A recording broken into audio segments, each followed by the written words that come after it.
안녕하세요. IMS 영센터 이세현입니다. 영상으로 뵙게 돼서 반갑습니다.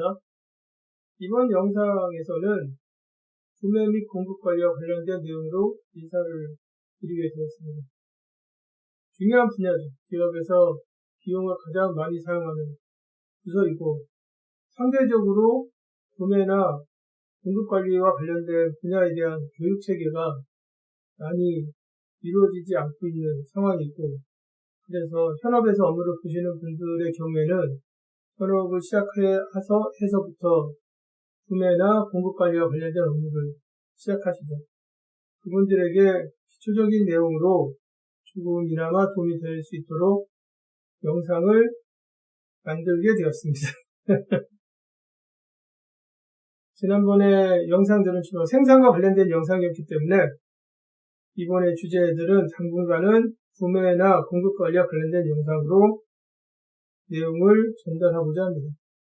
아무쪼록 저희 센터에서 제공하는 이러한 영상들이 여러분들 업무나 또는 공부에 도움이 되길 바라고, 이번이 공급 관리와 관련된 첫 번째 시간이기 때문에 우선은 역할에 대해서, 구매나 공급 관리가 어떤 역할을 하는지, 그리고 우리보다 관리가 조금 좀 앞섰다고 얘기할 수 있는 미국에서는 공급 관리의 담당자들이 어떤 역할을 하길 원하는지, 그리고 최근의 이슈가 무엇인지, 이와 관련된 내용으로 첫 번째 주제를 잡았습니다. 첫 번째 주제는 아무래도 좀 전반적인 개념? 이런 거겠죠. 그리고 이후의 주제들은 좀 세부적인 내용들로 설명을 드리고자 합니다. 물론 회사에서 업무를 보시는 분들은 여기서 제공해주는 내용하고 달리 공급자 관리를 하거나 아니면 관련된 분석을 하거나 계약을 맺거나 할 수 있지만 아무래도 조금 참고되지 않을까. 그리고 참고될 수 있는 자료를 만들기 위해서 노력을 했습니다. 설명 이 정도로 하고요. 이 정도로 하고, 그 다음에 목차를 한번 보실까요? 첫 번째 슬라이드의 목차를 한번 보시도록 하겠습니다. 첫 번째 주제는 공급관리의 정의 및 범위가 되겠고요. 두 번째는 구매 담당자의 업무, 범위 및 역할. 그리고 공급관리를 다른 용어로 그냥 구매라고 합니다. 미국에서도 구매의 동일한 단어로 서플라이 매니지먼트 해서 공급관리 이렇게 쓰고 있기 때문에 새로운 단어인가? 이렇게 생각하실 수 있는데 그냥 구매를 얘기하는 겁니다. 근데 이제 구매가 빠르게 변화하고 있고, 그리고 구매하는 전략 자체도 많이 변하고 있기 때문에 단어들도 사용하는 게 구매라는 단어도 사용하기도 하고, 조달이라는 단어도 사용하기도 하고, 공급관리라는 단어도 사용하기도 하고 그렇습니다. 그건 우리나라나 다른 나라들도 다 마찬가지예요.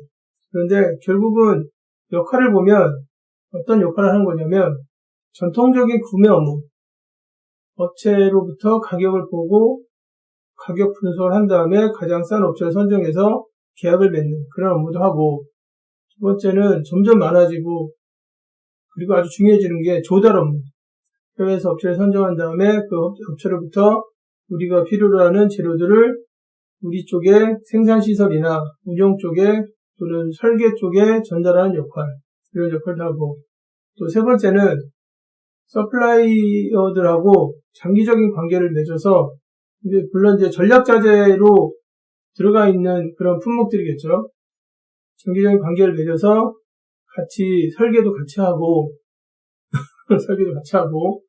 ESI라고 이제 다 아시잖아요. 그죠? 그리고 재고 관리와 관련된 정보들도 공급자한테 제공하고, 또는 업체가 우리 쪽에 시설이 들어와서 우리 쪽을 위한 작업들을 하고, 거기에 대한 내용들이 어느 범위에서 한다, 이걸 계약서에 넣고 해서, 지금의 구매 쪽의 업무들은 물건도 사고, 물건도 가져오고, 업체하고 장기적인 관계도 맺고 합니다.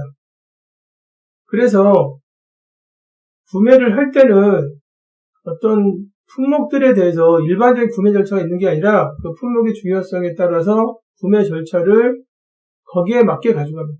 그래서 어떤 재료 같은 경우는 이미 업체를 다 정해놓고 소싱을 다 해놓고 구매를 하기도 하고, 어떤 품목 같은 경우는 새로 사는 품목들도 굉장히 많죠.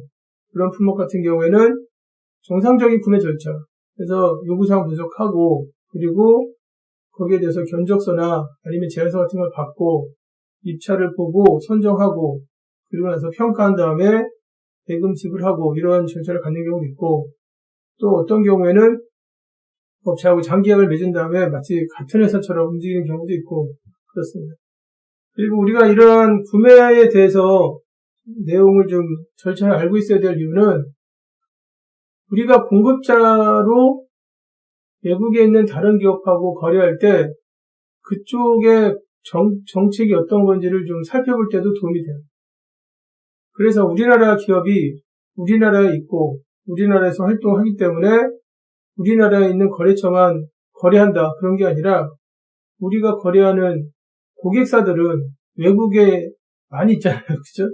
미국에도 있고 유럽에도 있고 일본에도 있고 그들이 어떠한 지식체계를 가지고 구매를 하는지를 알고 있어야 됩니다. 그래야 우리 쪽에서 공급자로서 잘 대응을 할 수 있겠죠.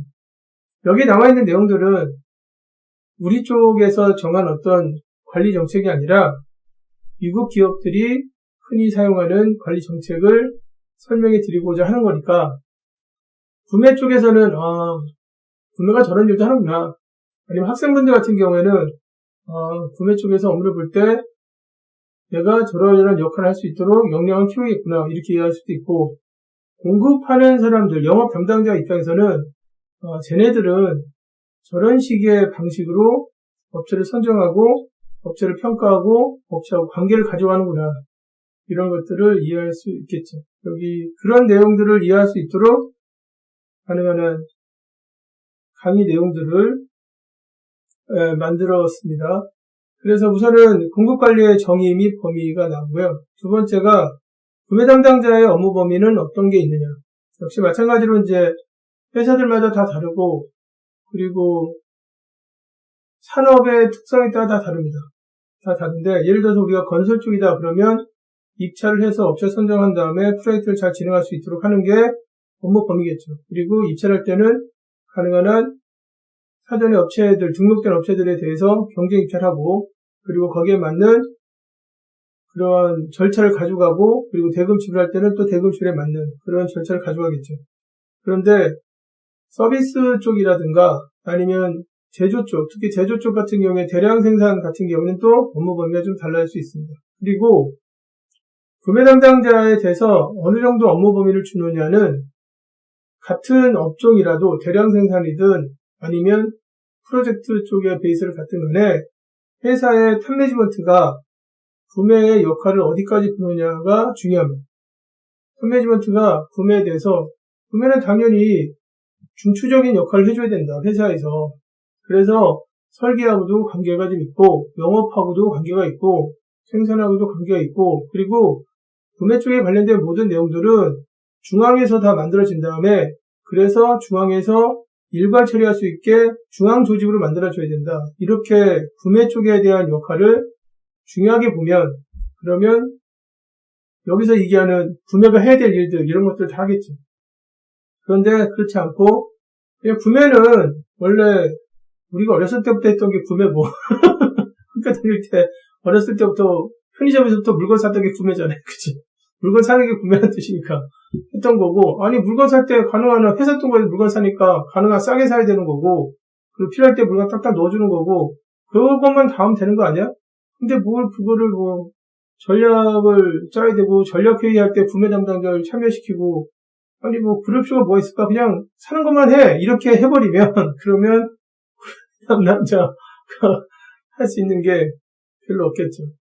회사들 중에서는 어떤 회사가 있냐면 구매를 좀 이상하게 들으실 수도 있는데 외주를 주는 회사들도 많이 있습니다. 그러니까 외주를 준다는 건 그냥 물건만 딱딱 그냥 필요한 물건만 들어가게 하는 역할로 구매를 쓴다는 거죠. 외주를 준다는 게 대단하죠, 그죠? 그게 그래서 그 본사 조직 안에 물류도 외주 주고 구매도 외주 주고 그냥 본사에 그런 몇 가지 활동만 딱 있고 하는 회사들도 있고 아니면 전략 구매라고 해서 본사에서 구매 관련된 조직을 만들고 구매 조직의 담당자, 책임자는 전략회의도 들어가고, 그래서 기업의 전략이 앞으로 5년 동안 어떻게 하는 거다, 어느 시장을 뚫는 거다, 신제품 어떤 거를 지금 시장에 내놓는 거다. 그렇기 때문에 우리 쪽에서는 어떤 기술들을 확인해야 되고, 그리고 그거를 설계 쪽 지원하거나 생산을 지원하거나 아니면 기업의 경영자의 투자 활동에 도움이 될 수 있게 노력해야 된다. 이제 나중에 경영진에서 인수합병 같은 걸 생각하고 있으면 구매 쪽에서 참여하거든요. 인수합병 팀에 참여해서 거기서 해당하는 기업 실사들도 하고 다양한 업무들을 하죠. 그래서 업무 범위가 어떻게 되느냐, 이거는 회사마다 다 다른데 이 업무 범위에 영향을 미치는 것은 경영진입니다. 탑매니지먼트가 구매에 대해서 어떻게 생각하느냐. 그런데 구매를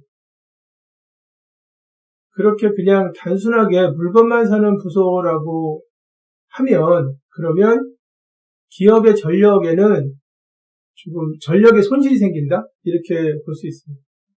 구매 담당자가 하는 일 자체가 축구 경기로 따지면 미드필더는 아니지만 굉장히 중요한 한쪽 부분을 담당하는 그런 역할을 하고 있어요. 그 자체가.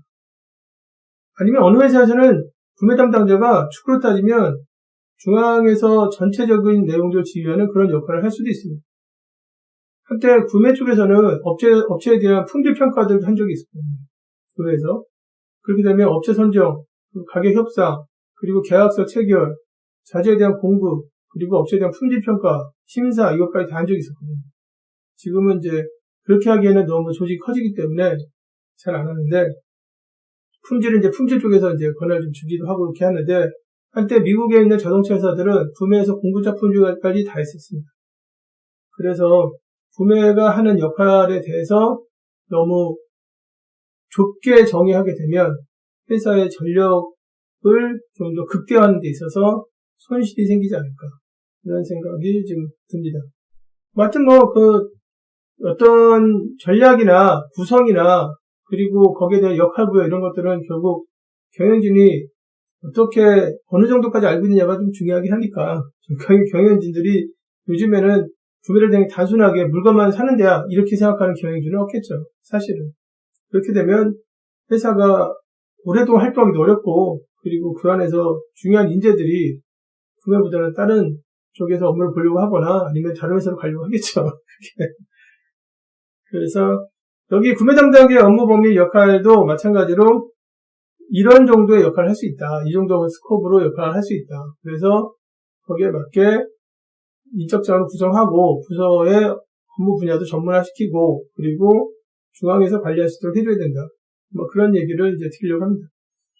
그래서 보시면 내용을 1장은 이제 구매관리 정의 및 범위고 두 번째는 담당자의 역할인데, 우선은 구매관리 정의 및 목표 중에서 용어를 잠깐 보겠습니다. 구매라는 단어가 나오죠. 구매라는 단어가. 구매는 어떤 뜻이냐면 물건을 산다는 뜻입니다. 아주 옛날에 썼던 단어죠. purchase이라는 단어가. 여기 나와 있는 purchase이라는 단어가 물건을 산다라는 뜻입니다. 그리고 구매라는 뜻도 원래 그런 뜻이에요. 물건을 산다라는 뜻입니다. 그래서 물건을 사는 사람 입장에서는 그러면 어떤 물건을 사야 되느냐? 동일한 물건을 싸게 사는 게 목표겠죠. 그래서 목표가 뭐냐면 가능한 경제적으로, 합리적으로 업체를 선정해서 합리적인 가격으로 물건을 사는 것. 그래서 이 당시에 구매 담당자의 주로 하는 일들은 전문성이 필요하거나 이런 것보다는 해당하는 우리 회사의 업종이 어떤 특성이 있고, 공급자들이 어떻게 돼 있고, 공급자들이 가까운 지역에 누구누구 있고, 그리고 과거에 물건을 어떻게 샀고, 이런 정도가 이제 관심이 있겠고, 주로 가격 분석. 그 가격 분석도 실제로는 되게 기준 가격을 가지고 이제 가격 분석을 한 거죠. 그래서 작년에 샀던 가격이 얼마 있느냐, 그 가격으로 올해도 갈 수 있느냐, 없느냐, 이런 정도. 아니면 정부에서 어떤 공시한 가격이 있으면 그 공시한 가격 기준으로 해서 업체들이 우리한테 공급할 수 있느냐, 없느냐, 이런 거. 그리고 두 번째는 이제 디스카운트 정도. 그리고 어느 시점에 물건을 사야, 그러니까 결국 시점이 중요했겠죠. 어느 시점에 물건을 사야, 또는 어느 수량으로 물건을 사야 좀 싸게 살 수 있느냐, 어차피 구매 담당자는 구매 업무를 보면서 숙명적인 게 뭐냐면 무조건 줄여야 되거든요. 작년보다는 비용을 줄여야 돼요. 회사가 점점 커지고 할 때마다 살 것들도 되게 많은데 전체적으로 전체 예산 자체를 관리할 때 예전보다는 좀 더 효율적으로 관리를 해줘야 되거든요.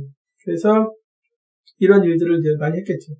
그리고 순수하게 그냥 물건만 사는 시절에서는 별도로 어떤 교육을 받거나 하는 게 아니라 실무에서 업무를 보면서 우리 회사가 이런 걸 많이 쓰는구나. 그리고 옵션이 이렇게 되는구나. 그래서 이제 경험이 좀 중요했겠죠. 그래서 처음부터 구매를 하려고 들어오기보다는 들어왔는데 야, 구매 자리가 비었다더라. 네가 해라. 왜 제가 합니까? 아니 너 설계 쪽이었잖아. 근데 설계인데 아무래도 규격이나 이런 걸 좀 잘 아는데 설계 쪽의 사람보다는 구매 쪽의 사람이 더 필요하대. 그래서 구매 쪽에 인력을 2명 정도 더 충원해야 되는데 설계 쪽에서는 2명 여유가 있다고 하니까 그냥 네가 가서 해. 그래가지고 이렇게 시작하는 경우들이 많았습니다. 이제 지금은 안 그래요. 지금은 이렇게 하진 않습니다. 그래서 이런 것들을 했겠죠. 그리고 이제 주로 이런 목표를 달성하기 위해서 올바른 품질에 원하는 수량으로 필요한 시점에 사용하는 장소로 물건을 가져오려고 노력했다. 이런 거고. 역시 이 중에서 가장 중요한 건 역시 품질, 이런 게 이제 중요했겠죠. 그런데 이제 단어 중에서 어떤 단어가 있냐면 조달이라는 단어가 있습니다. 조달은 어떤 거냐면 물건을 사서 가져오는 것을 얘기하는 겁니다. 조달이 중요해지기 시작한 시절은 미국 같은 경우에는 주간에 거래하는 그런 내용들에 차별이 없어지고 통합적인 상거래법이 마련하고 나서부터가 조달이 중요해졌습니다. 사실 미국은 여러 나라가 모여있는 형태거든요. 그래서 당연히 물건을 살 때 우리 지역보다는 다른 주의 어느 지역에서 훨씬 더 물건을 싸게 파는 곳이 있겠죠. 당연히. 그쪽은 또 공급량도 많고. 근데 그런 데서 사면 좋은데 각각 주마다 독립적인 어떤 상거래법을 가지고 있고 그리고 거기에 대해서 물류가 다 통합이 되지 않다 보니까 거기서 물건을 사가지고 오면 부대 비용 자체가 이제 전체 비용이라고 봐야 되죠. 그런 비용들이 더 드는 거예요. 그래서 못했는데 지금 이제 연방정부에서 그런 법들을 통합적인 법들, 거래를 할 수 있는 통합적인 법들을 마련을 하고 하다 보니까 당연히 이제 먼 곳에서부터 물건을 가져올 수 있게 됐죠. 그래서 말도 보면 지금 단어를 보면 앞으로 가서 끌어온다는 뜻입니다. 그러니까 먼 데 가서 물건 사온다 이런 거고 그런 것들이 좀 더 활성화된 것들이 글로벌 소싱이죠. 해외에서 물건을 찾는 것. 결국 이제 글로벌 소싱 체계가 만들어지고 나서 조달이라는 활동 자체가 이제 많아지죠. 우리나라 같은 경우에는 기업들이 되게 어떤 물건을 사서 쓰게 되면 전체 매출의 한 50% 정도 쓰거든요. 그런데 그러니까 20점이 한 10조 정도를 구매한다는 거죠. 그 중에서 그 10조 구매액 중에서 50% 정도는 해외에서 그리고 50% 정도는 국내에서 또는 그 비율이 최소 50대 50이거나 해외하고 국내 조달 비율 자체가 어느 회사 같은 경우는 70대 30 정도 되는 경우도 있습니다. 그리고 지금 같은 경우에는 어떤 물건을 살 때 장소를 거의 가리지 않죠. 물류나 정보 시스템 자체가 좋아졌기 때문에 글로벌 소싱과 관련돼서 글로벌 소싱이 가능해진 이유는 두 가지인데 첫 번째는 물류 체계의 발전 그리고 두 번째는 정보 체계의 발전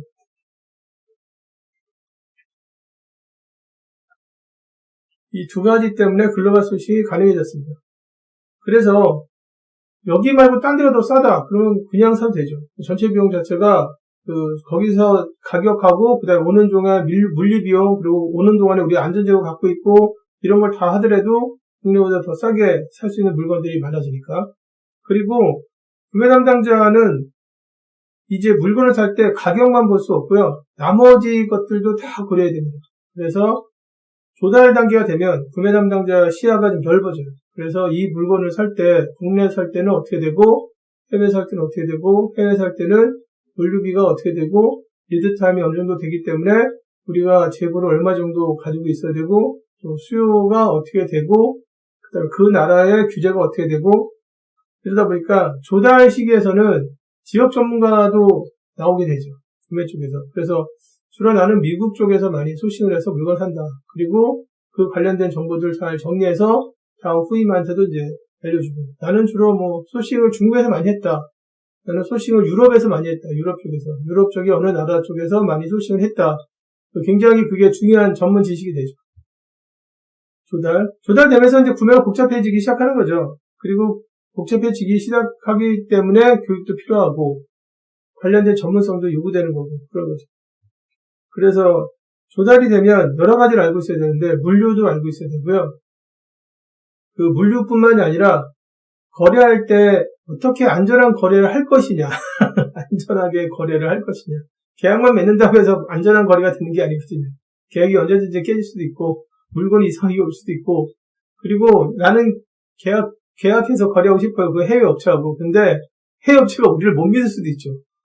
아니 그렇게 비싼 거를 니네가 우리가 줬는데 돈을 안 주면 어떡해. 뭐 이렇게 이제 그렇게 될 수도 있고 또 물건이 오는 과정에서 물류상에서 문제가 생길 가능성도 훨씬 더 많아지죠. 시간이 이제 길어지니까. 그래서 물건에 문제가 생겼을 때 분쟁이 생기거든요. 그래서 어디까지는 공급자가 책임져야 되고 어디까지는 물류회사가 책임져야 되고 이렇게 좀 복잡한 부분들이 좀 생겨요. 운송 조건 자체가 달라지죠. 국내의 경우에는 운송 조건 자체가 간단합니다. 보내는 사람이 어디까지만 책임지면 된다 이렇게 간단하게 되어 있는데 해외 운송 조건 같은 경우에는 복잡하죠. 왜냐면 배를 타고 오느냐 그냥 오느냐 배를 타고 왔을 때는 또 어느 지점까지를 공급자가 책임지느냐 뭐 그렇지 않느냐 뭐 이런 게 되니까 그래서 조달이 되면은 내용도 좀 복잡해지고 전문성도 좀 필요하고 그렇죠. 그리고 두 번째가 물류에 대해서 알아야 되고 리드타임 관리도 해야 되죠. 시스템에 리드타임도 다 넣어야 돼요. 넣어야 되고 그 리드타임에 따라서 그 관련된 발주를 언제쯤 하느냐 이런 것도 필요하고 그 다음에 수요 측도 필요하죠.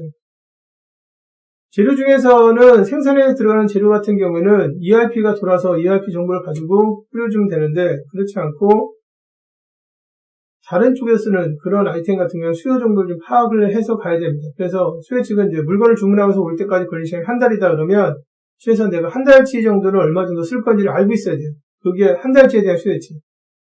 주문을 하고 물건이 들어오고 그 물건 들어오는 시간이 4주다. 그러면 4주 동안에 몇 개 정도 쓸 것인지를 알고 있어야 되는데 생산에 투입되는 재료 같은 경우에는 생산 계획을 보고 수요를 정확하게 계산할 수 있지만 아니 이것도 이제 계산하지 못하는 회사들도 있어요. 생산 계획이 막 왔다리 갔다리 해가지고 그렇게 되면 구매 담당자 진짜 돌아버립니다.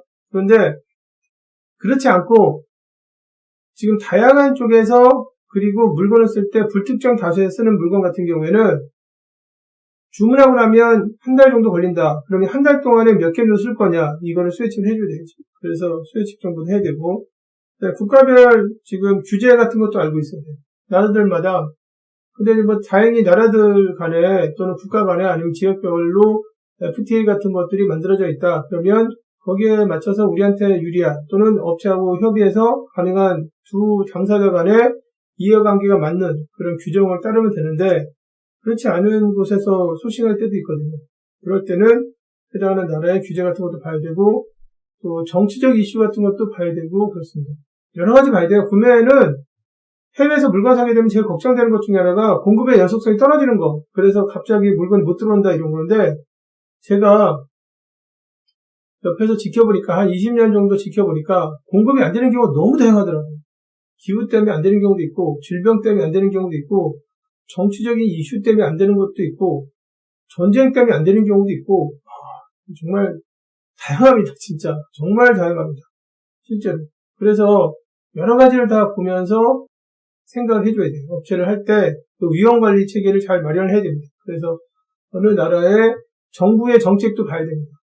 그런 것들도 봐서 업체를 선정해야 되겠죠. 해외 업체를 할 때는 그런 것들이 이제 필요하죠. 그 다음에 어떤 국가 간의 이해관계라든가 이런 변화에 대해서 이해가 좀 있어야 됩니다. 그래서 우리는 주로 중국에서 많이 소싱을 하고 있었다. 그런데 그 물건을 어떻게 해야 되냐면 우리 쪽에 있는 공장에서 물건을 만든 다음에 미국에다 팔고 있다. 근데 미국하고 중국하고 관계를 좀 봐야 돼요. 그 관계가 어떻게 되고 있는지. 그리고 미국에서 정한 규제들이 어떤 산업으로 확산되는지까지 알고 있어야 되죠. 그래서 이런 변화들에 대한 이해 같은 게 필요하다. 그래서 주로 이제 물건만 사던 시절에서 이 구매만 했던 시절, 그러니까 단순하게 가까운 지역에서 물건 딱 사고, 요즘 가격은 어떻게 되고, 이 아이템은 가격이 오르는 편이고, 이 아이템은 가격이 출렁출렁 거리는 편이고, 이때 사면 좋고, 이런 타이밍을 보면서 물건을 사던 시절에서 조달까지 가게 되면, 그러면 구매 범위가 굉장히 넓어지면서 전문적인 지식이 필요하게 되죠. 그리고 이때부터는 당연히 그냥 이거 네가 해 하다가 뭐 몇 년 정도 지나고 나면 익숙해질 거야. 그리고 이쪽에 지금 눈이 띄일 거야. 이렇게 접근하는 게 아니라 애당초에 사람을 뽑을 때도 그리고 부서에 대해서 세팅할 때도 인력 자원을 관리할 때도 교육 체계가 있어야 되고 거기에 맞게 우리는 구매 부서를 지금 두고 있기 때문에 이쪽에 사람을 몇 명 뽑는다. 그리고 전공은 어느 쪽 전공을 한 사람을 뽑는다. 특히 사람을 뽑을 때 주로 해외 쪽에서 거래를 하는 쪽이다. 그러면 그쪽에 전공을 한 사람으로 인력으로 구성하려고 노력하지. 그리고 또 회사 안에 자체적인 구매를 할 때 업체들과의 관계를 어떤 식으로 하고 윤리적인 기준이 어떻게 돼 있고 이런 교육들을 시켜줘야겠죠. 그냥 네가 그냥 해봐 이거 가지고 그렇게 해서는 안 되는 시절이 되는 거죠.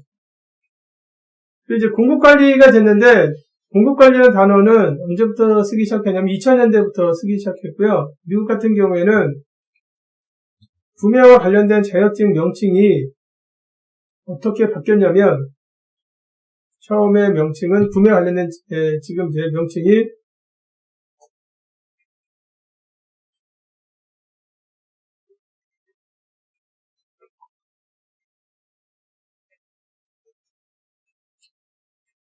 그래서 이게 지금 언제부터 자격증이 만들어졌냐면 1972년부터 해서 2010년 정도까지 자격증이 발급이 된 자격증입니다. 그래서 미국에서는 협회가 있어서 구매와 관련된 인증을 할 때 자격증 명칭이 뭐였냐면 구매 관리 전문가 뭐 이런 거였어요. 그랬는데 이게 이름이 이제 바뀌죠. 바뀌어서 어떻게 바뀌는 거냐면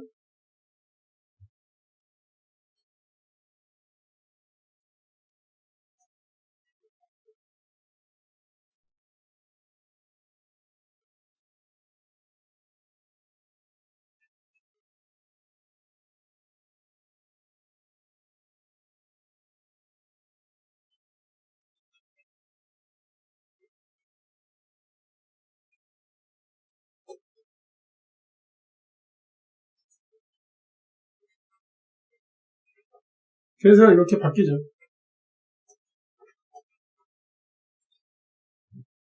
구매관리 분야의, 공급관리 분야의 전문가, 이렇게 바뀝니다. 그리고 이제 이게 2008년부터 지금까지 자격증이 진행되고 있죠. 그래서 미국에서도 구매와 관련된 명칭 자체가 바뀝니다. 그래서 구매라는 단어보다는 공급관리라는 단어를 쓰는데, 공급관리는 주로 어떤 일을 하느냐, 여기 앞에서 보셨던 구매나 조달과 관련된 내용들을 다 다룹니다. 다 다루고, 그리고 전략적 이슈에 대해서 집중을 해요. 그리고 공급자에 대해서 선정할 때도 업체들에 대해서 우리가 사는 물건의 중요도에 따라서 업체에 대해서 요구사항이 어떤 거냐, 그리고 우리가 그 물건을 많이 사느냐, 적게 사느냐에 따라서 어떤 업체는 그냥 구매하고, 어떤 업체는 또 해외에서 소싱하고, 어떤 업체는 업체를 한번 정하면 그 업체하고 길게 가고. 그래서 공급관리 시절에 나왔던 단어가 어떤 단어가 나왔냐면 전략 소싱이라는 단어가 나옵니다. 이 시기에 나왔던 단어.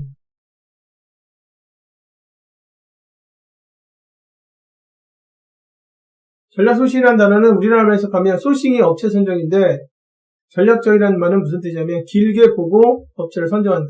그래서 한 업체를 선정을 하면 그 업체하고 꾸준히 쭉 간다. 그래서 구매 담당자가 어떻게 하는 거냐면 이 재료는 우리 회사에서 보면 회사가 어느 시장에 들어가든 점점 더 많이 쓸 수밖에 없는 재료고 기술이다. 아니면 장비다. 그럴 경우에는 애당초에 업체를 한 3개 정도 쓰더라도 궁극적으로는 어떻게 생각하냐면 이 3개 중에 2개를 줄이고 2개 중에 나중에 하나를 줄여서 그 업체하고 협력적 관계를 만든다.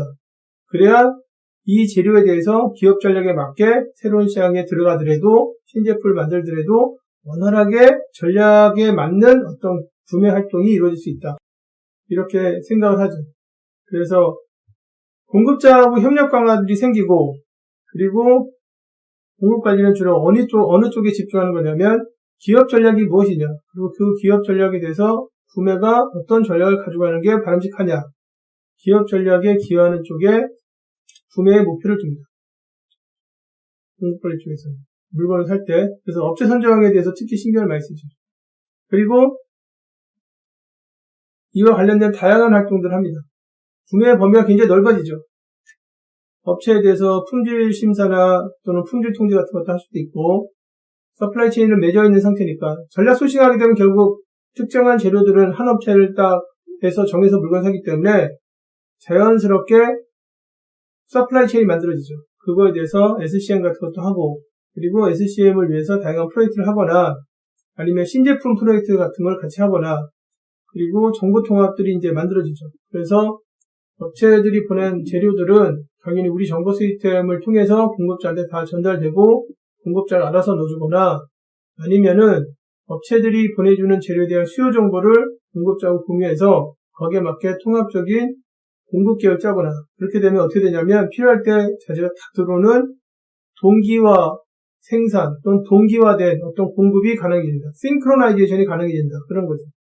그리고 업체들에 대해서 신제품 개발도 같이 하기 때문에 시장에 물건이 빨리 들어갈 수 있게 해주고, 뭐 이런 것들. 그래서 자재 흐름의 동기화, 또 정보 통합, 이런 것들에 관여하게 되죠.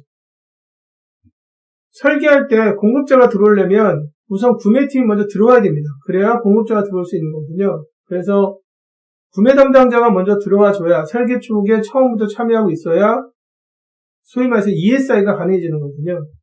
그래서 구매의 역할 자체가 설계서부터 기업 내 이제 여러 가지 활동들을 아주 원활하게 잘 돌아갈 수 있는 그런 중추적인 역할. 다시 말하면 핵심적인 역할은 아니에요. 코어 펑션은 아닌데 중추적인 역할. 중앙에서 딱 자리를 잡아줘서 관련된 이해 당사자들, 다시 말하면 경영진에서는 뭐 당연히 지금 비즈니스가 어려운데 원가 절감 얼마 할 거냐 이런 거, 아니면 사업 계획할 때 원가 절감액이 딱 정하거나 이렇게 하잖아요, 그죠?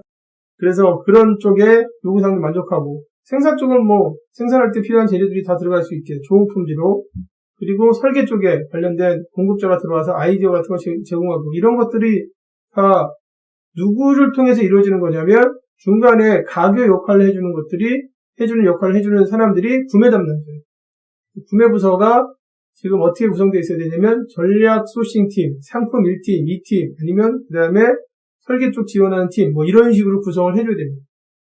그래서 우리 회사 구매 담당자는 몇 명 있느냐? 80명 정도 있다.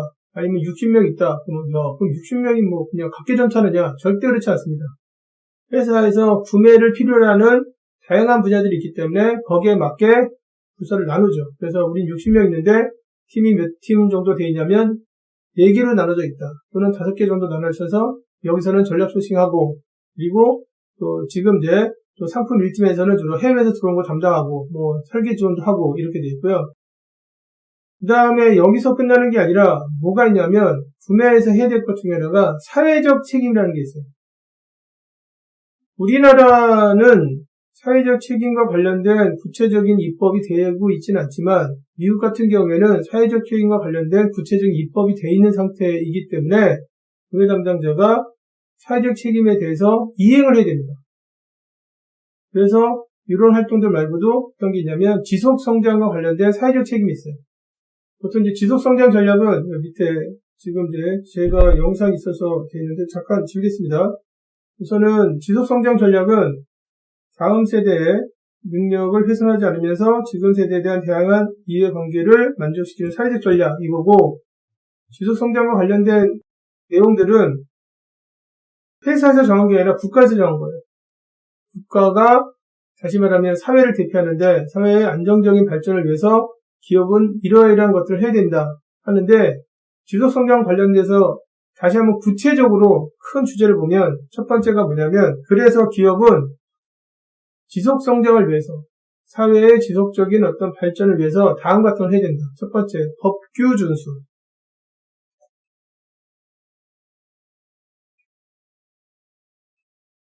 법규 준수. 그래서 법을 어기는 이런 행위들은 굉장히 크게 취급되죠. 그러면 갑질, 갑질. 그래서 갑질 같은 거 하면 우리나라는 이 법규 준수와 관련된 내용들이 지금 이제 자리를 잡아가고 있는 겁니다. 그래서 이거는 큰 회사가 작은 회사를 대상으로 해서 갑질하는 거 아니냐. 그리고 아니 이거는 큰 회사가 작은 회사를 가지고 책임을 회피하려고 하는 거 아니냐.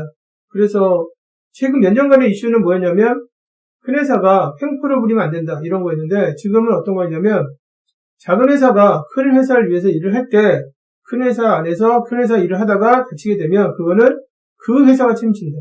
기본적으로 이런 쪽에 법규 준수를 하려고 노력을 하고 있죠. 그래서 우선은 사회적 책임과 지속성장 관련해서 첫 번째 요구사항이 뭐냐면 법규 준수고요. 두 번째가 그러니까 뭐 무리하게 업체한테 시키지 말아야 될 걸 시킨다거나 그러니까 작은 업체한테 뭐 VY 같은 거, 컨사이먼트 같은 거 시키거나 이렇게 되면 안 되죠. 그렇게 하면은 결국은 나중에 이런 것들이 문제가 돼서 결국은 뭐 지금 불매운동까지 간다든가 이렇게 될 수 있죠. 두 번째가 환경. 이거는 이제 우리나라는 아직은 법 체계가 돼 있지는 않습니다. 그런데 미국 같은 경우에는 미국 기업의 경우에는 어떻게 되냐면 그 회사에서 만든 물건이 위험자재가 아니라도 그 회사에서 구입한 재료가 위험자재일 경우에는 그 위험자재가 환경을 오염시키면 그거에 대해서 사용한 기업 그리고 유통회사도 다 책임진다. 그렇게 되어 있습니다. 그러니까 우리가 미국 기업이랑 거래할 때 미국 기업은 당연히 그 물건을 미국에서 뭐 갖다 써서 그래서 미국에다 팔 거 아니에요. 그러면 환경에 대해서 그런 법 적용의 대상이 되기 때문에 환경에 대해서 여러 가지 요구사항도 있겠죠. 환경에 관련돼서. 그래서 미국 같은 경우는 어떻게 되냐면 연대 책임을 지게 되어 있습니다. 그래가지고 제조업체나 아니면 유통회사가 지금 사용하고 있는 재료가 이상하다는 걸 알고도 사용했으면 예를 들어서 납 같은 거 환경을 오염시키는 몇 개의 재료들이 있거든요. 그 재료들에 대해서 사용하게 되면 당연히 그거에 대해서 나중에 환경을 오염시켰을 때 책임을 공급자 그리고 그 지금 이제 제조사, 유통회사 다 지게 돼 있어요. 관련된 걸. 그리고 그 관련된 소송이 누구랑 진행되는 거냐면 정부랑 진행되게 돼 있습니다. 그래서 굉장히 이제 중요하게 보는 부분. 사회적 책임 중에. 그리고 이제 지속 성장 위해서 그리고 사회적 책임. 역시 마찬가지로 우리나라는 아직까지는 사회적 책임과 관련돼서 체계가 마련되어 있지 않은데 미국의 경우에는 정부 프로젝트를 할 때 반드시 미국에서 정한 정부 프로젝트를 할 때 그 프로젝트를 선정된 기업은 그 프로젝트를 위해서 사용되는 재료 중에 3 내지 5%는 미국 정부에서 정한 소기업부터 물건 사게 돼 있어요. 그런데 이런 부분들은 결국은 우리가 미국에 있는 기업들하고 프로젝트를 할 때도 당연히 영향을 줄 수 있겠죠. 그래서 지속성장 전략은 크게 보면 이 세 가지 정도로 나눠져 있는데 그런데 우리나라는 우리나라의 지금 이제 문화도 있고 그리고 우리나라가 지금 이런 부분에 대해서 지속성장과 관련돼서 정부의 어떤 전략적인 어떤 지금 방향 이런 것들이 당연히 다른 나라랑 좀 약간 다를 수도 있겠죠. 그런데 결국은 구매 담당자는 이런 세 가지를 지속성장 전략에 대한 어떤 원칙들을 기억을 하고 거기에 대해서 이해하고 있어야 됩니다.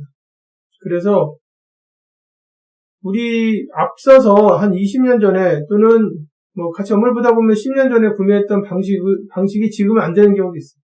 그걸 정확하게 알고 있어야 됩니다. 그럼 그때 왜 됐느냐? 그때는 좀 더 사회가 이런 어떤 기준들이 명확하지 않아서 그래도 됐던 거죠. 그래도 됐던 건데 지금은 그렇게 하면 안 되는 그러한 어떤 절차들이 있습니다. 업체들이랑 할 때 업체들에 대해서 좀 무리하게 가격 인하를 한다든가 아니면 거기에 대해서 또 무리한 요구 같은 걸 한다든가 이런 것들은 당연히 예전에는 가능했을지 모르겠지만 그거는 잘못된 방식이었고 점점 사회는 좋아지거든요. 사회는 좋아지기 때문에 그런 것들이 이제 지금은 안 될 수도 있죠. 그래서 지금의 구매는 어떤 활동들로 구성되어 있냐면 다음 같은 활동들로 되어 있죠. 가까운 데서 물건도 사기도 하고 먼 데서 물건도 사기도 하고 특정한 재료 같은 경우는 업체와 장기계약을 맺어서 사기도 하고 그리고 기업의 전략을 이해하고 그리고 사회적 지속성장을 위한 사회적 책임도 지고 이런 일들을 하고 있다. 그리고 이거를 뭐라고 부를 거냐? 그럼 이런 부서를 하는 사람들 뭐라고 부를 거냐? 그냥 미국에서는 추천하는 게 공급관리라고 부르는 게 바람직하다 이렇게 돼 있는데 그럼에도 불구하고 아직도 대부분의 미국 회사들은 부서 이름을 구매라고 한답니다. 그냥 옛날부터 썼던 그런 부서명으로 쓴다고 합니다. 그런데 역할은 어떻게 시키는 거냐면 여기서부터 여기까지 다 시키는 거고, 그리고 이렇게 되니까 당연히 구매 담당자에게 요구되는 어떤 전문성이 지금 이제 있는 거고, 그 전문성 때문에 미국의 거의 모든 대학교에는 대학원 과정으로 구매만을 전문적으로 가르치는 MBA 과정을 다 운영하고 있습니다.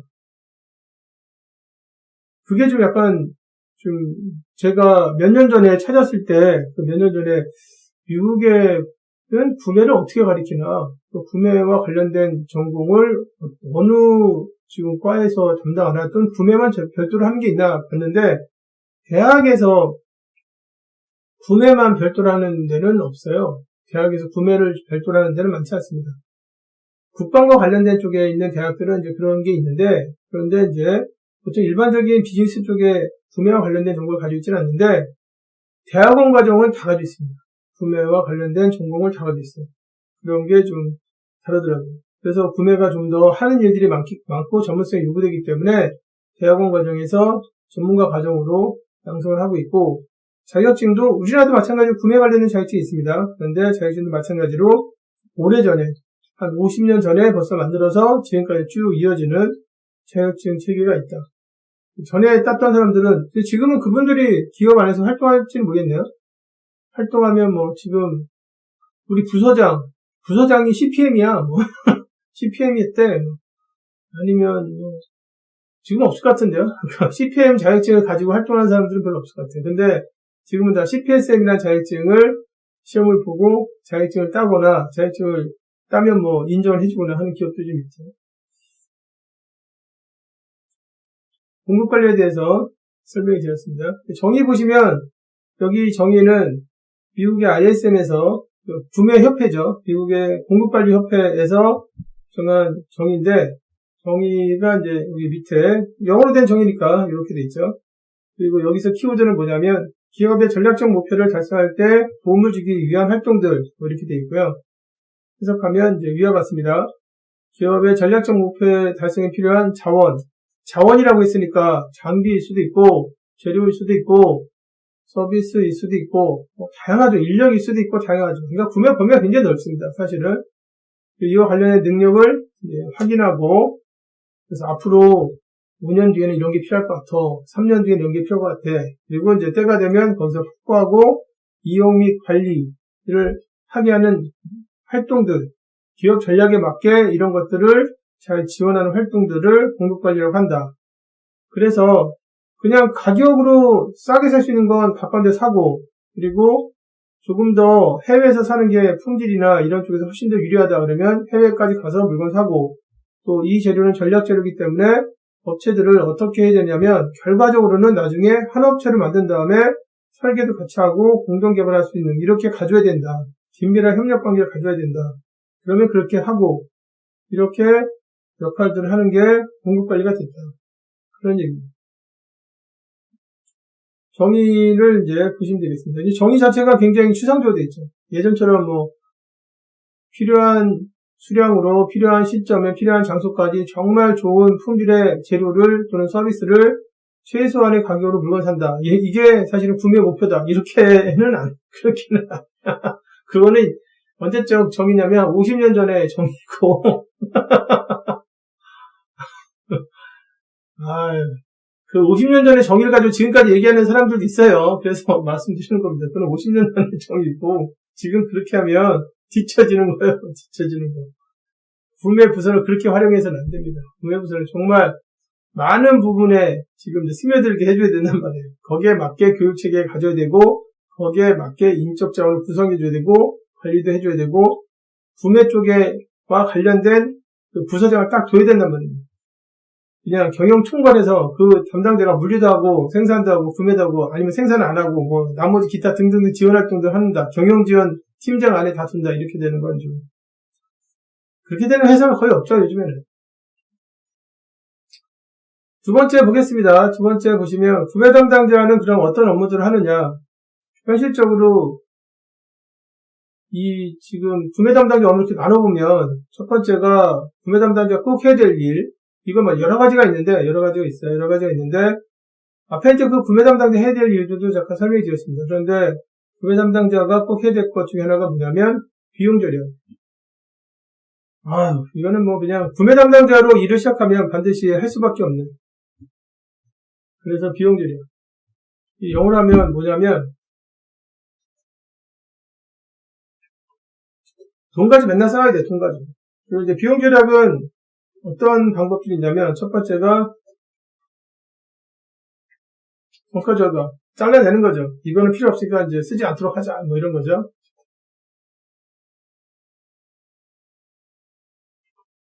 그 다음에 비용 회피. 올해까지만 이렇게 하고, 내년부터 이제 올려준다. 그러니까 올해는 그냥 그대로 가자. 또는 이제, 또 뭐가 있냐면,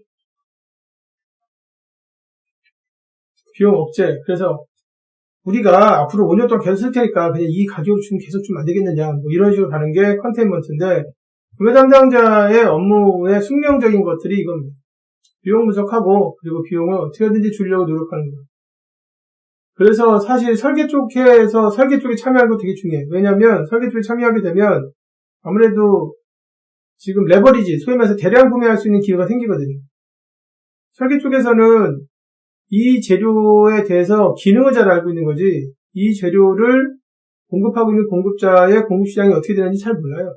그렇기 때문에 해당하는 설계 단계에서 설계 담당자하고 같이 협의를 해서 가능한 한 특정 공급자에게 특정 재료에 대한 구매량을 늘리게 하거나, 표준화 같은 겁니다. 그게 표준화. 아니면 한 업체로부터 많이 살 수 있는 그런 세팅을 하거나 이런 노력을 할 수 있죠. 그래서 우선은 비용 절약 및 원가 분석. 원가 분석 못하는 구매 담당자는 없습니다. 만약에 내가 원가 분석을 못한다, 그래서 나는 그냥 가격 테이블만 보고 물건만 산다, 그러면 구매 쪽에는 전문성이 생기지 않아요.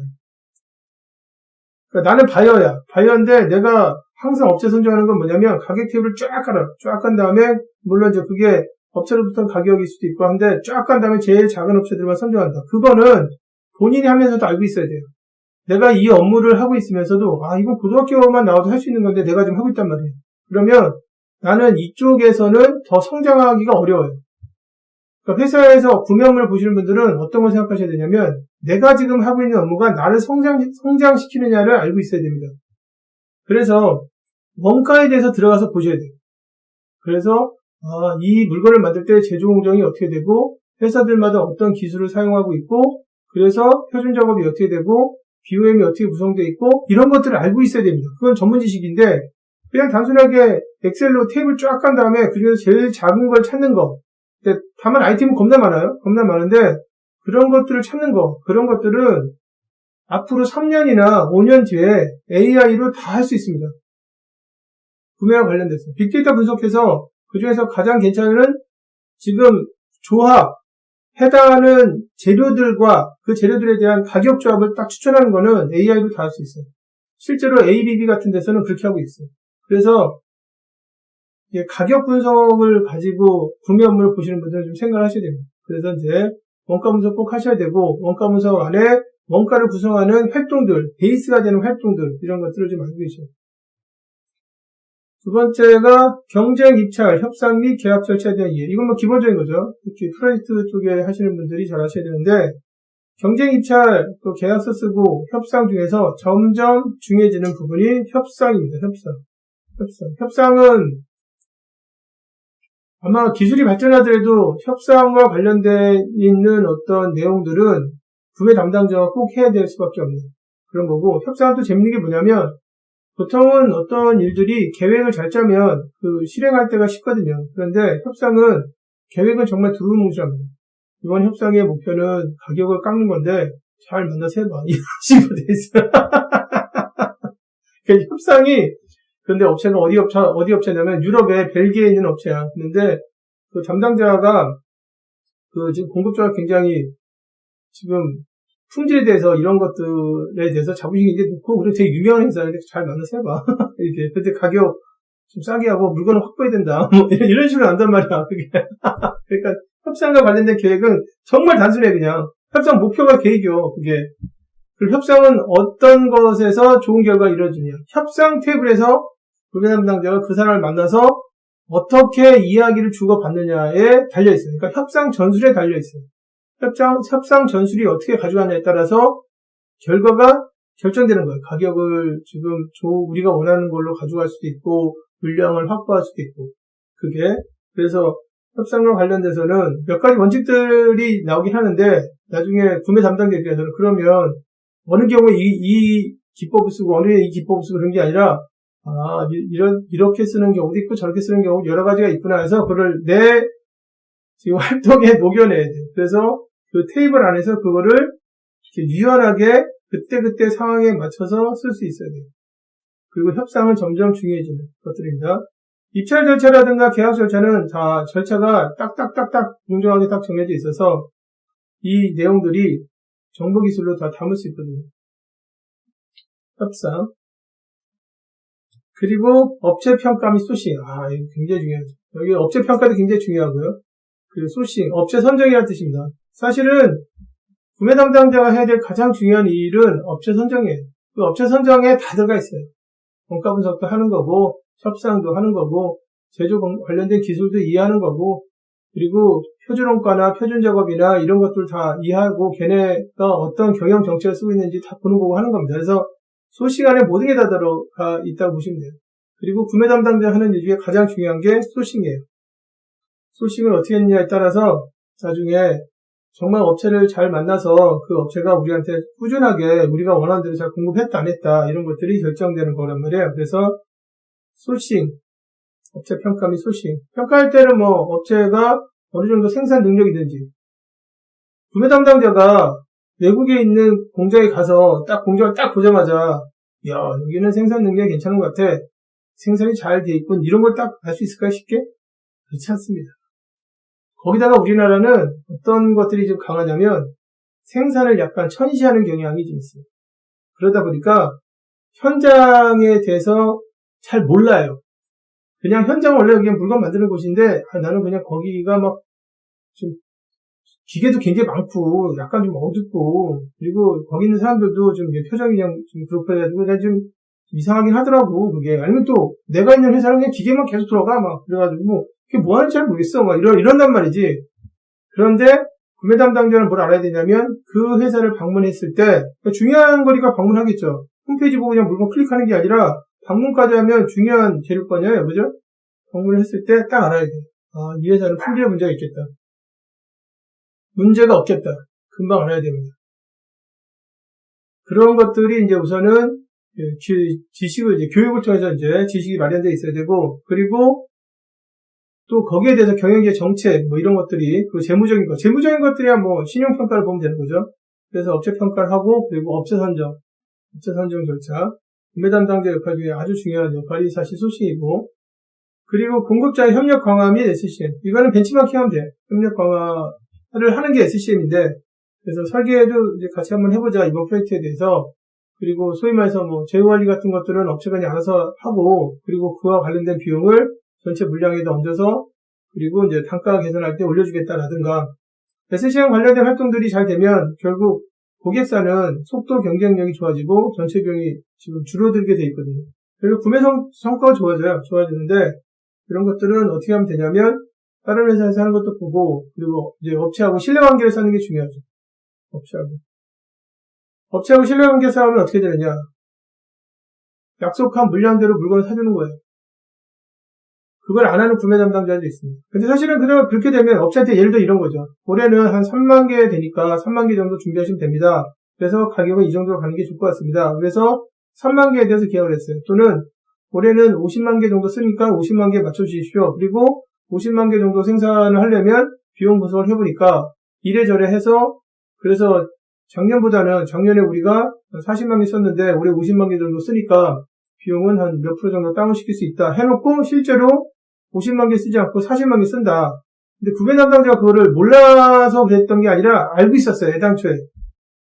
그런데 그냥 업체한테 원가 저감하기 위해서 40만 개 정도 쓰는데 50만 개 쓰는 걸 했어요. 그렇게 해서 가격을 다운시키고 나서 그러고 나서 뭐 SCM 하자 뭐 이렇게 되면 안 됩니다. 그리고 그런 걸 하려면 그런 거 하는 거는 우리가 뭐라고 봐야 되냐면 그냥 회사에서 어떤 일을 보는 스텝이라기보다는 그런 거짓말을 하는 거는 그냥 우리가 순수하게 그냥 양아치라고 하죠. 양아치라고 하기 때문에 사실은 그건 정말 창피한 일이에요. 돈 받고 회사에서 회사 이름을 걸고 활동을 하는데 일부러 나의 어떤 성과만을 위해서 그래서 그렇게 거짓말을 한다. 업체한테. 그게 그렇게 하면은 결과적으로는 그 업체들은 우리 쪽에다가 그 물건을 낮은 가격으로 공급하더라도 좋은 재료를 공급하지 않죠. 모든 물건은 가치를 대신하는 가격을 가지고 있어요. 싼데 좋은 거는 사실은 없어요. 모든 물건들은 그 가격을 가지고 있어요. 그 가치에 대한 가격을 가지고 있다. 비싼 건 좋은 거예요. 그럴 수밖에 없어요. 그거를 이해하셔야 됩니다. 그래서 나는 물건을 사는데 이 물건을 똑같은 수량으로 사는데 내 옆에 있는 사람보다 아니면 작년보다 더 싸게 샀다. 그러면 그 물건이 정말 좋은지 한번 확인해 봐야 됩니다. 그렇게 살 수가 없어요. 그렇게 살 수 있는 사람은 많지 않습니다.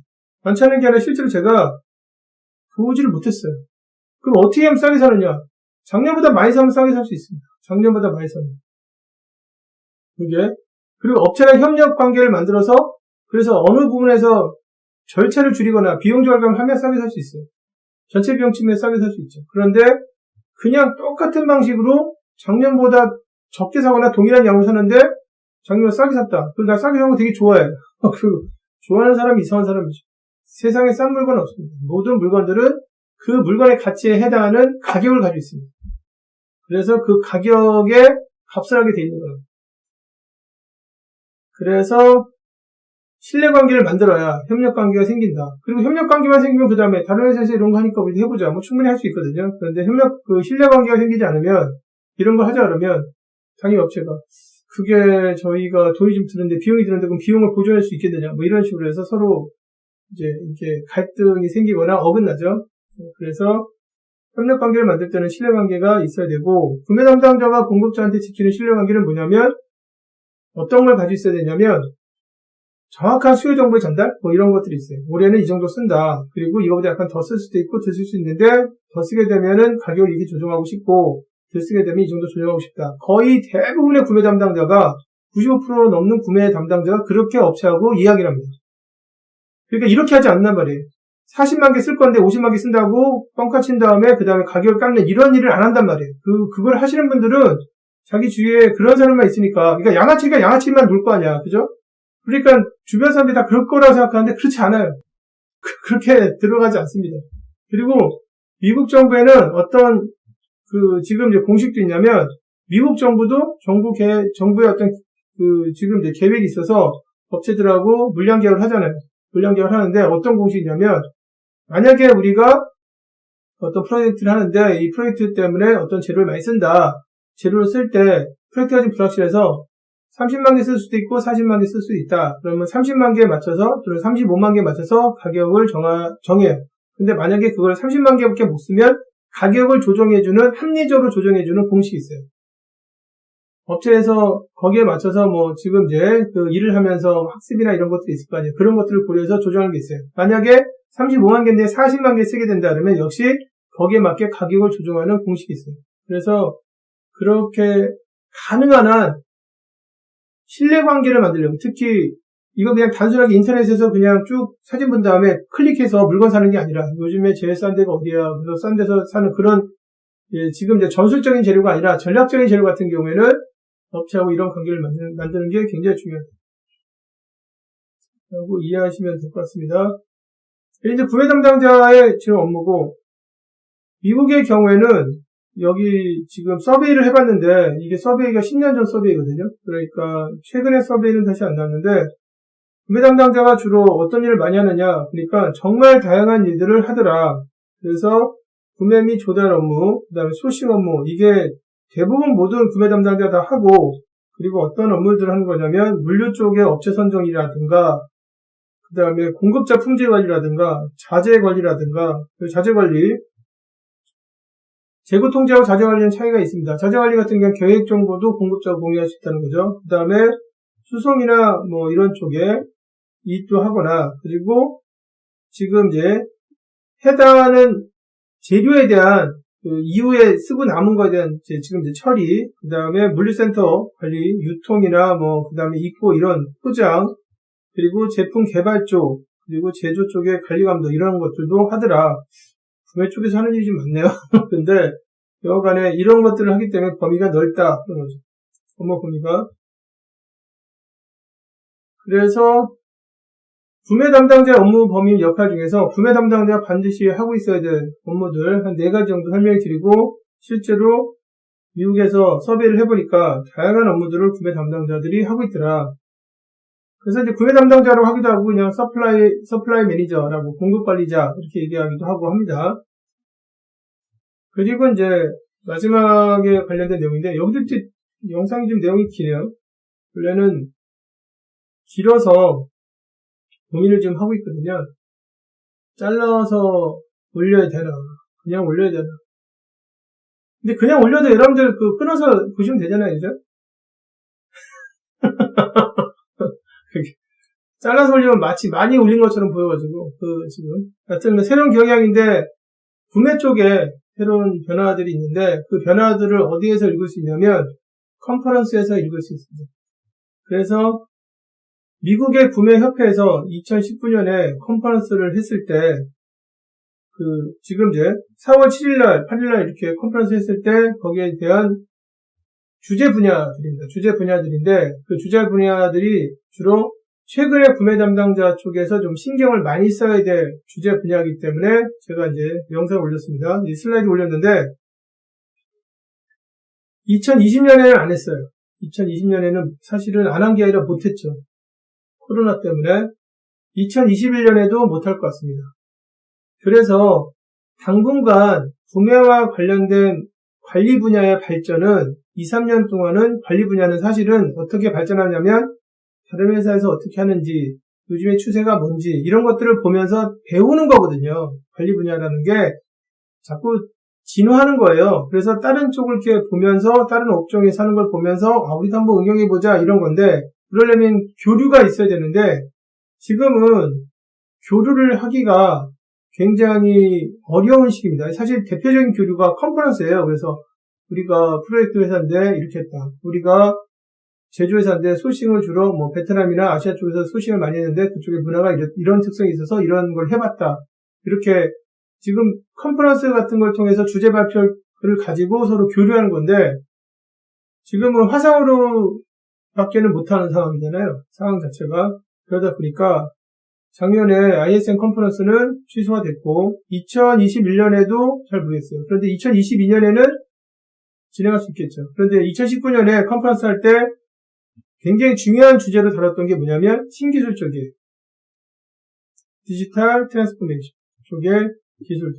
나머지는 사회적 책임, 최근의 이슈는 가격 인상이 있을 때 어떻게 하느냐 이런 거고 인적 자원 관리, 그리고 전통적으로 구매 컨퍼런스에 항상 들어가는 게 소싱, 업체 선정을 할 때 어떻게 해야 되느냐, 그리고 기법, 이런 거 기법들 이런 거는 전통적인 거죠. 그런데 새로 한 주제로 컨퍼런스에서 한 주제로 다뤘던 게 뭐냐면 디지털 기술에 대한 활용, 구매 분야에서 디지털 기술에 대한 활용이 되어 있습니다. 아까도 말씀드렸지만 지금은 재료들에 대해서 구성할 때 업체하고 재료들 공급하는 것들 다 만들어 놓으면 그리고 가격 정보 다 집어넣으면 AI가 다 돌아서 어느 업체한테 어떤 재료를 어떤 수량을 사게 되면 어느 정도 원가 절감이 되는지 그냥 다 나옵니다. 지금은 데이터베이스만 구성하면 돼요. 빅데이터 분석만 할 수 있게 인프라만 만들어 놓으면 빅데이터 분석을 통해서 그런 조합은 다 만들어낼 수 있습니다. 그렇기 때문에 아까도 말씀드렸지만 당신은 3년 동안 뭐 했느냐, 가격 테이블만 보고 엑셀을 쫙 간 다음에 그 중에서 가장 업체 중에서 낮게 쓴 업체들만 골라서 내가 업체 선정을 해왔다. 그렇게 해왔다. 그래서 1년 계약 끝난 다음에 1년 계약 기간 끝나면 다시 또 그렇게 업체 선정을 하고 있다. 그런 업무를 보는 구매 담당자는 역량 강화에 문제가 좀 있다고 생각을 해야 돼. 본인 스스로. 구매 업무만을 가지고 전문성을 살리기가 어렵단 말이에요. 그럼 다른 데로 업무를 또 바꿔야 될 거 아니에요. 그러면 실제로는 이제 거기서 약간 이제 다운되죠. 자기의 가치가, 사회적 가치가 다운된단 말이에요. 그래서 지금 이제 기술 변화 같은 걸 잘 보고, 이런 업무들은 실제 내가 지금 많이 하고 있지만 이거는 신기술 가지고 충분히 대체가 가능하고, 그러면 구매 쪽에서 사람이 할 수밖에 없는 분야가 있을 거 아니에요. 그런 분야가 무엇인지에 대한 전문성을 확보하고 있어야 됩니다. 앞에서도 잠깐 설명해 드렸습니다. 그와 관련돼서는. 그래서 최근의 경향에서 보면 전통적으로 구매 담당자 해야 될 일, 미국 같은 경우는 이제 사회적 책임 같은 게 좀 중요하니까. 왜냐하면 이 ISM이 정부 지원을 좀 받는 조직일 거 아니에요. 미국 내에 하나밖에 없는 구매 조직이에요. 그러니까 정부 지원을 받아서 진행하니까 정부의 정책이 어떻게 된다, 정부의 조달 정책이 어떻게 된다, 이건 당연히 나오는 거고.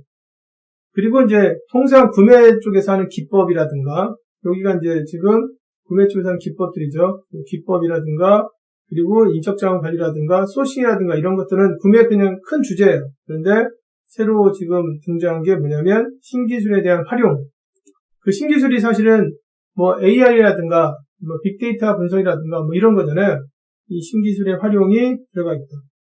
그래서 최근에 관심을 많이 두고 있는 분야는 생산도 마찬가지고 물류도 마찬가지고 다른 설계도 다 마찬가지인데 어떻게 하면 이 디지털 관련된 기술들을 업무 분야에 넣어서 좀 더 빠르고 그리고 좀 더 창의적인 그런 절차를 만들어내느냐 쪽에 집중돼 있고, 컨퍼런스가 2020년에 열리지 않았고 2021년에는 불투명하고 그럼 2022년에 열릴 수 있죠. 2022년 4월쯤에 열릴 수 있는데 그때는 구매 쪽의 업무를 보시는 분들이 한번 꼭 참석해 보시면 좋지 않을까.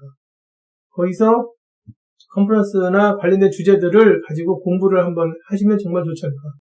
그 몇 년 동안에 기업 내에서 새로운 방식들에 대한 노력들이 쫙 발표될 가능성이 많으니까. 그래서 새로운 경향으로 제가 설명해 드리고 싶은 건 뭐냐면 디지털 관련된 기술들이 구매 업무에 스며들고 있고 여기 발표가 나올 정도로 이미 스며들었다는 얘기죠. 그리고 활용되고 있다. 그쪽에 관련된 내용들, 주제들, 기술들을 좀 관심을 좀 드리면 좋지 않을까 이런 생각을 했습니다.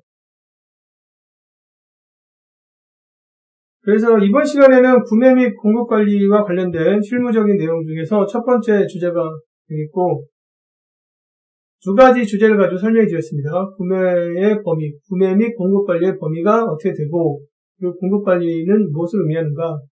구매가 뭘 의미하는가 이렇게 이해하셔도 돼요. 근데 이제 구매라는 단어는 원래는 그냥 물건만 산다는 뜻이기 때문에 좀 더 올바른 표현을 하게 되면 공급과 관련된 전반적인 관리 활동 이렇게 이해하는 게 맞고, 두 번째는 구매 담당자는 기업 안에서 공급 관리 업무를 보는 구매 담당자는 어떤 쪽의 역량을 강화시키는 게 본인들의 부가가치를 올릴 수 있는가. 그리고 최근의 경향들은 어떤 쪽에 주목을 하고 있는가, 어떤 분야에 주목을 하고 있는가에 대해서 설명을 드리려고 노력했습니다. 아무쪼록 영상을 보시는 분들에게 도움이 되길 바라고, 시간이 좀 길었는데 시청해주신 여러분들께 진심으로 감사드리고 마치도록 하겠습니다. 감사합니다.